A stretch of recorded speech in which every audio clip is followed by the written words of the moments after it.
Andrew, thank you very much. I am joined right now by one of Berkshire Hathaway's directors, Sue Decker. Sue is the former president of Yahoo. She's a board member of Costco and SurveyMonkey, and she's also the co-founder of a news aggregating platform called Rafter. And Sue, thanks so much for being here. It's great to be here. It's always great to talk to you about these things. I thought we could start with social media because we were just speaking with Alexis Ohanian. He talked a little bit about peak social, where he sees people kind of stepping away from the broad social media and wanting to get back to communities. We talked a little bit about what Facebook is doing to weed off some of the more extreme voices on the platform, and he thinks that that's a signal of that too. And you're obviously right in the middle of this with Rafter. You've been refining Rafter and taking it and making it more of a closed community where you have to be a college student and a verified college student to be on board with these things. What do you see happening in social right now? Yeah, I think that's right on point. Rafter is a trusted college network, event and communications platform, and we verify the EDUs, so everybody has an EDU address on it, and it's easy to identify who the user is, as opposed to a big social network where anybody with an email address or a pseudonym email address can get on and produce content that may lead to toxicity. But I think just more broadly, when you think about the world of media, these are issues that traditional media companies had historically, the issue of managing church and state, meaning how much advertising is influenced by the editorial, and also sort of editorial freedom of speech policies. But the difference is that those are closed networks, that there's a fixed amount of supply for advertising versus editorial, whereas on the internet, users create the supply. It's much more open, and so there's more of an incentive to drive usage and sell that inventory, and that can lead to some of the problems we've had. How do we cut that off? How do you stem that? Well, eventually, I think there's two issues. One is if the companies don't police it themselves, and traditional media companies have had these issues all the time of freedom of speech and controlling church versus state. So online, it's a more open network. It's harder because your users are creating the editorial, and you have much more incentive to drive the financials that way. So Facebook, I think, by making this move, initially they were removing content that was objectionable to their terms of service. Now they're actually removing the user accounts, and so they're taking it a step farther, which I think is a good move.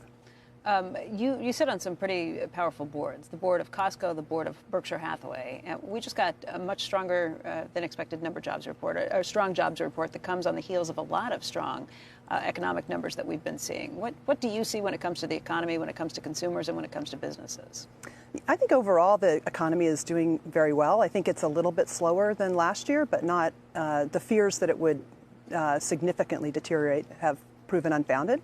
My guess is that we're near the peaks in the cycle, and next year may be a little slower than this year, but there's nothing showing excesses right now that would suggest there's going to be a material significant shift downward. What makes you think that we're potentially nearing the end of these cycles? Is it just that it's been going for so long, or do you see other things that concern you?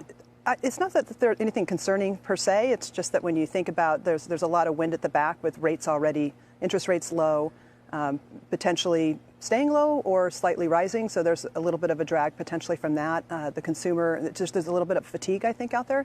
You can see it in the numbers that there's just a modest slowdown. It's very modest, but there's a slowdown. In what sort of numbers? In terms of what the consumer's doing, in terms of what you're seeing in terms of business investment? More just what we see in overall, like when I look at the numbers on the boards that I'm on, it's just a little, not talking about any one company or anything, but it's just it just shifted a little bit slower than it has been. What do companies do in response to things like that? What's the typical way of trying to nimbly step through those things?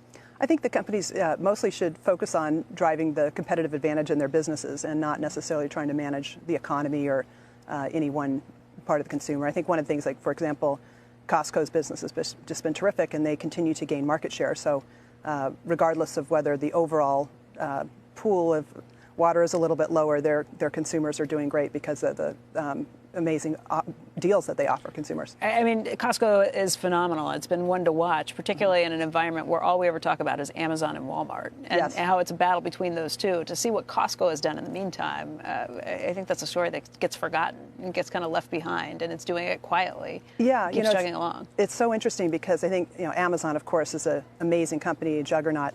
But Costco is very complementary and different from how they do it. One of the ways that Amazon competes is on very broad selection. They have hundreds of thousands, maybe millions of SKUs, whereas Costco goes long in maybe 4,000, and so therefore they get incredible pricing from their vendors. So Costco will always be lower price.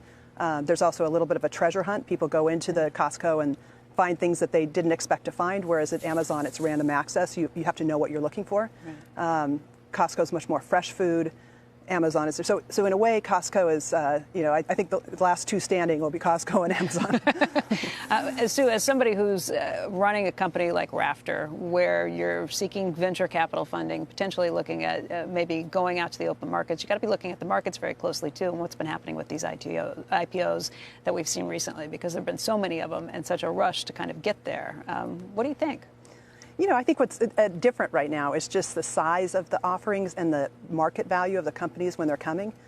In the past, you'd see companies going to the public markets earlier in their development. Now they're getting to multiple stages of venture capital and much later in their development. I think what's driving the timing is that after 5 or 10 years of capital, their original investors are looking for some liquidity. And so it isn't always because they need more money. I think Lyft and Uber are big consumers of capital, but many of the companies that have gone public are maybe didn't need to go to access public markets except to provide a form of liquidity for their investors.